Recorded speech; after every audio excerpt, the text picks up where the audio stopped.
Dernier préparatif avant le grand départ.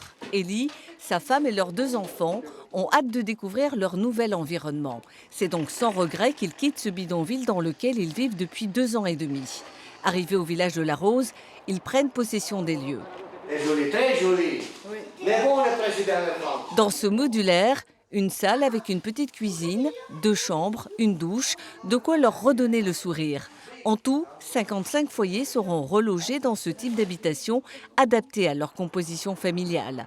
Là, elles bénéficieront d'un accompagnement social au quotidien. L'idée, c'est de pouvoir leur proposer des solutions adaptées à chaque problématique.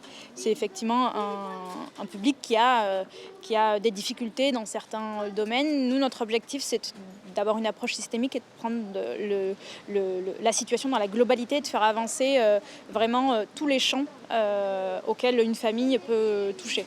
Ce démantèlement médiatisé interroge certains. Pourquoi vous êtes là en fait?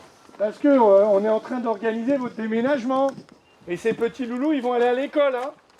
Bien sûr qu'ils vont aller. 3 millions d'euros ont été débloqués pour cette opération de relogement et d'accompagnement. Nous avons réalisé, en partenariat avec l'État, le village de transition, obtenant des crédits de l'Union européenne pour pouvoir financer ce dispositif, pour obliger à la scolarisation des enfants, pour travailler sur un chemin vers l'emploi et permettre de ne pas accepter cette situation de bidonville dans la ville de Montpellier.